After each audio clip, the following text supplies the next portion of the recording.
AI is expected to destroy many jobs, most jobs, we don't know. There's been different predictions out there, but one question that I get is, should I go to college? I get this question personally, direct messages on LinkedIn, Discord, Patreon, but I also see it echoed a lot in YouTube comments and Reddit comments and pretty much everywhere. And so young people today are understandably a little bit worried about the future and how they should prepare for it. So I am here to do the long coming deep dive as to should you go to college in the age of generative AI and the fourth industrial revolution? The answer is an unequivocal yes with an asterisk. So let's unpack this. And before we get started, I do need to say this is not financial advice. You should always consult a licensed professional for anything to do with life, money, whatever. This is just my personal take. Were I 20 years old today, if I was 17 to 25 today, this is kind of the advice that I would give myself. So keep that in mind. Your mileage may vary. So for some context, there are a lot of big names out there, such as Goldman Sachs, that are predicting that AI could destroy as many as 300 million jobs, starting with white-collar work, which is kind of what people did not necessarily expect. At first it came for the artists, now it's coming for the doctors and lawyers, soon it'll be coming for the executives, and then everyone who's left standing will be doing childcare and plumbing. I don't know. I don't think that's how it's going to play out, especially when you look at the recent news about the advances in robotics. My personal take is that we are heading for a post-labor economic world. Basically, human labor is not going to be the primary driver of the economy within probably 5 years.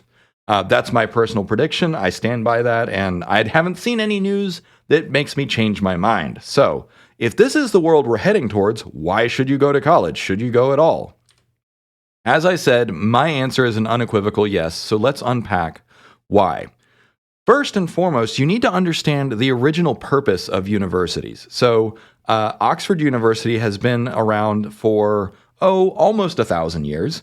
There are some schools that are much older, but by and large, the university system that we know today, particularly in the West, really came into fruition, really was kind of codified and solidified during the Renaissance period. So the 14th, 15th, and 16th centuries in Europe.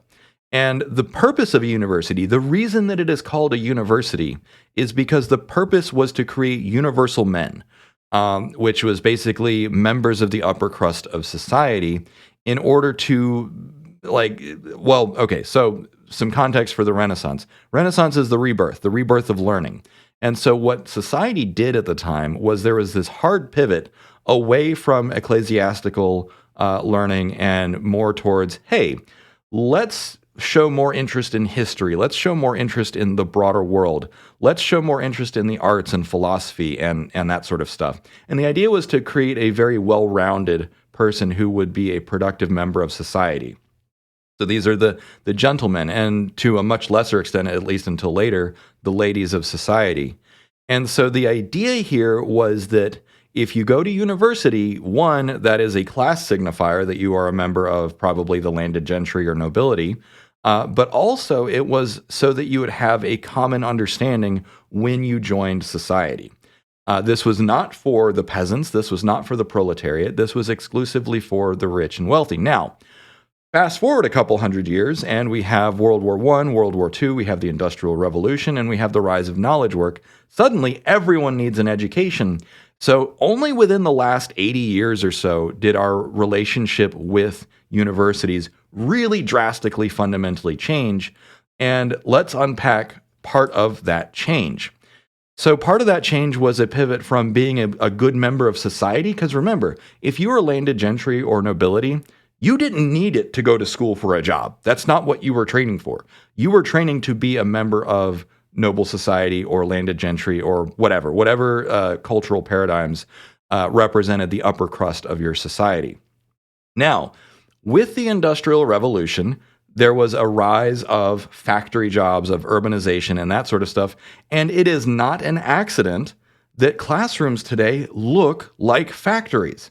That is 100% identical. And actually, I asked Midjourney to create a classroom/factory from the Industrial Revolution, and you can see like, oh, these rows of desks with, this somewhat oppressive environment where you're just supposed to sit quietly and do your work without causing much disruption.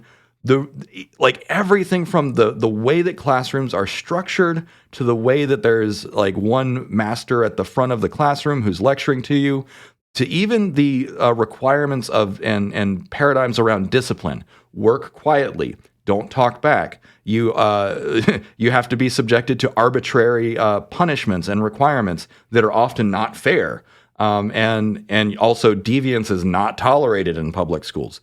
All of this comes directly from the Industrial Revolution. And so what happened was in Europe, particularly in the German and Austrian system, because God bless them, I love them, they are great systemizers. What they did was they systematically restructured public education around preparing people to work in factories.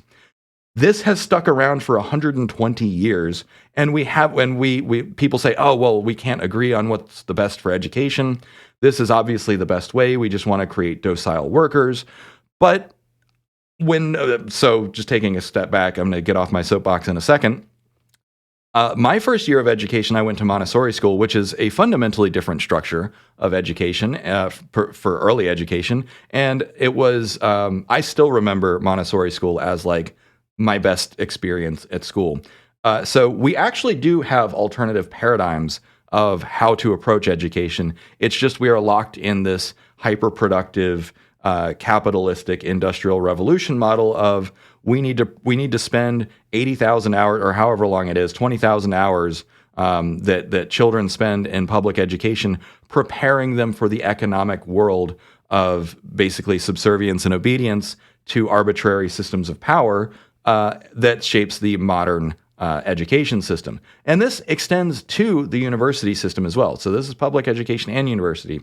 Now, obviously, in some respects, the education system is trying to min-max. It's trying to optimize, say, well, we don't want to pay teachers a lot of money. We don't want to have a lot of teachers. So let's have 30 students per classroom. But we know empirically that this is not an optimized model of education. The best model of education is to have one master or maestro for every 4 to 5 students. These master teaching methods have been well studied and well established. So anyone who says, well, we don't actually know the best way to educate, that is absolute baloney. We know that one-on-one tutoring with experts is the best way to educate people. This is codified in what's called Bloom's 2 sigma problem. So Bloom's 2 sigma problem shows that if you give someone expert one-on-one tutoring, they perform 2 standard deviations above how they would have performed with a public school education. That is how bad public schooling is. It is 2 standard deviations below optimal. So yeah, I used to be married to a teacher. So like, I'm not going to say that I'm a 100% authority on this, but I also spent some time earlier this year interviewing educators, both teachers and faculty all over the world. And this is actually like, yeah. So, oh boy. All right. Off my soapbox. Moving on. Okay. So now that you have some historical context as to why public school systems and university systems are utterly broken, and why also they are so heavily skewed towards education, towards factory jobs, why would you go to university today? Well, let me tell you why. So first is experience. There's all kinds of things that happen when you go to university, when you stretch yourself. There's pressure, there's challenge, there's new ideas, there's social groups, there's adventures that you can go on. Some of my friends have gone on really cool, like Arctic expeditions to go like put sensor probes at the bottom of the ocean. But mostly it's about how you change yourself. You stretch yourself, you challenge yourself, and you become a better version of yourself. But not just that, because it's like, okay, well, why am I becoming a better version of myself? We'll unpack more of that in just a minute. But there's when you overcome these challenges, when you learn these things, when you have these social experiences, you come out intrinsically different, and it sets you up to be in a better shape the rest of your life. This is why people that go to college, even when you correct for things like income and underlying intelligence or whatever, people who go to university tend to be happier and they also tend to have better relationships in the rest of their life. Now, obviously, there is still some privilege there. There's still some class signifiers, because there are plenty of great people who are more than intelligent enough that just don't have the family background or financial stability to be able to go to college. So it's really difficult to disentangle privilege from some of these other long-term results. But that being said, there is still a lot of evidence that going to college, going to universities, and getting particularly advanced degrees, it does something to your brain and your personality that pays dividends the rest of your life. Now, one thing that I will say is that the people that I know that have advanced degrees, or just any degree, they tend to be more responsible citizens. And of course, I can hear some people saying, well, responsible citizen according to whom? According to those that they, indoctrinated at the university? It's like, well, okay.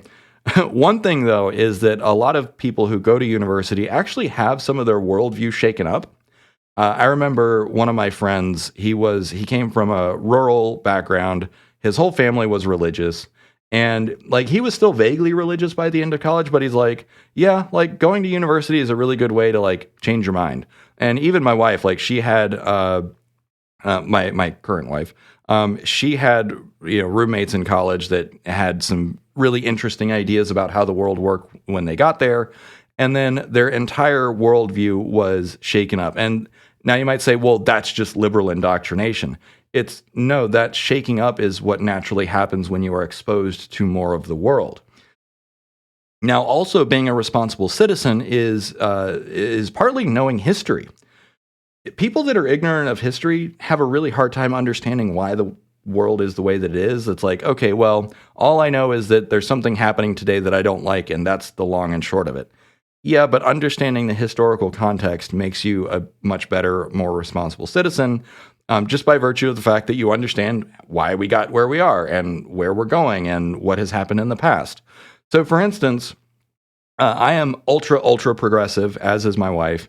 At the same time, we will talk about history from prehistoric times to Bronze Age to classical period, global history, and with that historical context, we understand geopolitical conflict and war and all the geopolitical game of chess. And because of that, because we have a more nuanced understanding as to why conflict happens, we understand policies that we don't necessarily agree with on principle. For instance, UN, NATO, US, America, expeditionary military forces. It's not ideal, but we understand why it's there. So that's an example of what I mean by being a responsible citizen. An educated citizen is a responsible citizen. And also that idea goes back to ancient Athens. The idea was that part of that master-student training that people like Socrates did, the idea was to create better, more informed citizens who could participate in the dialogue required to steer society. So I'm not going to read the rest of it, but you get the idea that that expanding your knowledge of the world translates to being a better participant in civil society. Another thing is being a team player. So, news from the front, throughout my career, so for some background, I have exactly 5 weeks of college under my belt before I realized, this isn't for me. But what I will say is that there are a lot of employers that require or strongly prefer college degrees. And one of the reasons that they do is that people with college degrees tend to be better team players. And part of the reason for that is that they have gone through and worked with people that maybe they didn't like, they didn't get along with, maybe that they had fundamental disagreements with, but through practice, they learned to still get the job done, to still get the project across the finish line, to tolerate those differences, and to gain those social skills that lead to better outcomes in the workplace. And so this is something that I'm still learning. I'm almost 40 years old, and because I didn't have that experience, I'm still learning the nuances of being a good team player, learning leadership skills, that sort of stuff. Some of my friends that went to Harvard, they're like the nicest people that I know. Why? Because they went to a top university in the world, and they already had those experiences and kind of had some of the ego, not necessarily like ground out of them, but they were polished. Let's put it that way. And so by going through those difficult experiences, those challenging experiences, and learning that, hey, like this is how I can relate to people, this is how we can get the job done, this is how I can be a kinder person, that sort of stuff. Again, there is some pre-selection here going on because people that are intrinsically equipped to succeed in the university system, they might have an easier time of it, they might go further, they might have a different disposition, kind of like cats. So, I like both cats and dogs. My wife says that I have a cat personality, which is very true. If I want attention, I want attention, and if I don't want attention, leave me alone. But I like cats and dogs. And for anyone who's ever owned cats, you know that all cats have different personalities. Some cats, they are very tolerant and they will let you like play with them and roughhouse. Other cats, you look at them wrong and they will bite you.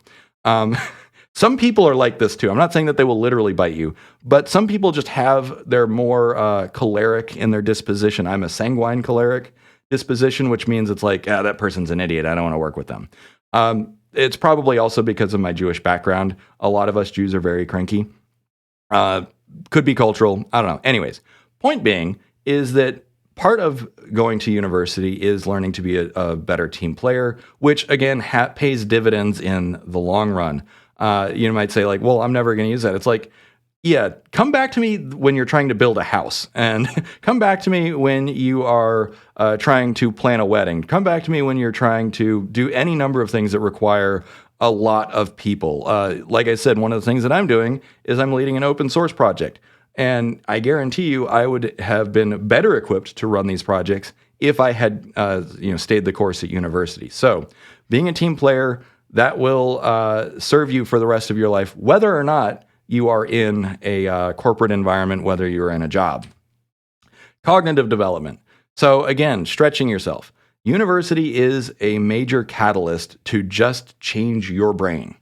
The struggle that you go through to cram in knowledge, to gain new skills, new abilities, even if you forget the base material, your brain is still fundamentally changed. And there's not much more to say about this, but just like talk to people that have been to university versus those who haven't. And what you'll notice is that there's just a different kind of cognitive capacity and set of metacognitive skills that they have. And that is going to, again, pay dividends for the rest of your life. Okay, so I've told you like what universities were for and why, I would recommend going to university. So then what do you study? So first and foremost, what I will say is study your passions.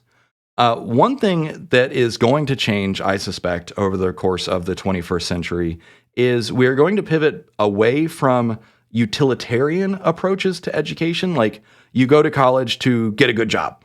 Well, if good jobs are going away, then you go to college to engage with your passions. One thing that I learned a long time ago in the workplace, in my own life, is there is no substitute for passion. Like I see people that just try and force themselves into jobs or careers or even startups that they're not passionate about, and that just doesn't work. So, yeah, there is something about indulging in your passions. And, if your passions are video games, great, lean in. If your passions are archaeology, so the reason that I made this image, and I don't know if you can tell that it's not a photo, this is actually made by Midjourney, but one of the stories that my wife tells is that in her archaeology class, there were some elderly people that were returning to college after many, many years because they had retired, they had their career behind them, and they're like, well, what I really wanted to do all along was study archaeology. And so then they went back to do that. And wouldn't it be great if we could all just do that from the outset? So yeah, there is a lot to be said for indulging in your passions, especially if there is not some utilitarian or instrumental goal that you're trying to reach, such as maximize your income or whatever. But also, if you indulge in your passions, you'll go further anyways. Another thing to do is to focus on becoming the right person. And so what I mean by that is you are an agent. You are an agentic entity moving through the world. And so when you go to university, if you go to university, what I would recommend is that you try and strive to make yourself into the right person for the rest of your life.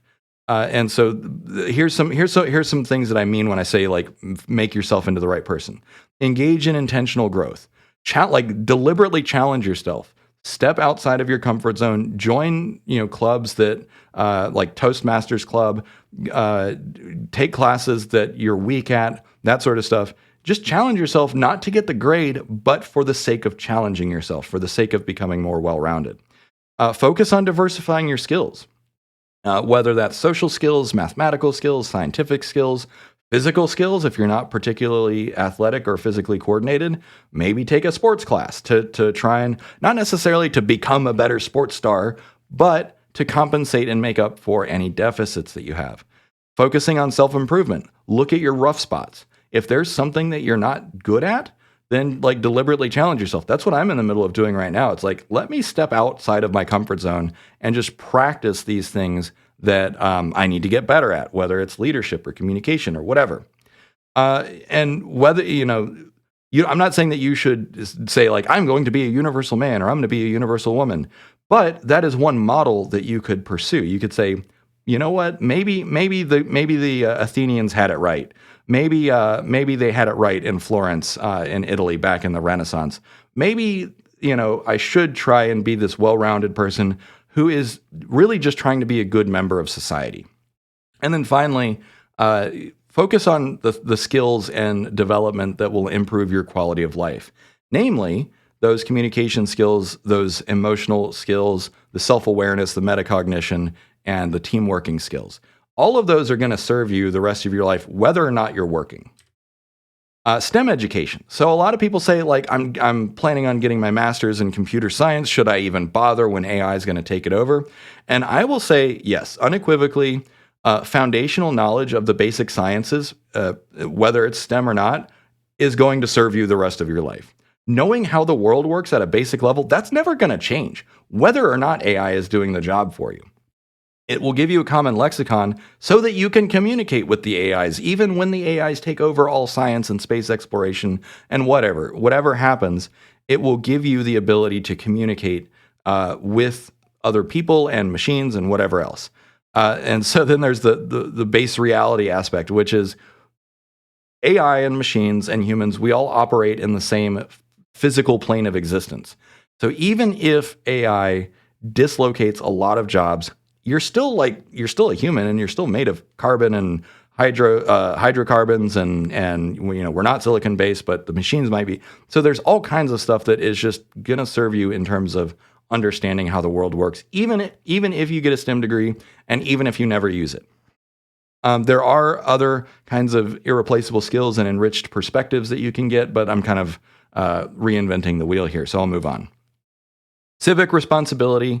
So civic responsibility is something that I would recommend that people focus on when they go to university today, which is understanding things like civil rights and human rights and understanding various governments around the world, monetary policy, fiscal policy, voting, understanding the ethics that go into things like why is freedom of speech and freedom of thought so important? Why is right to privacy so important?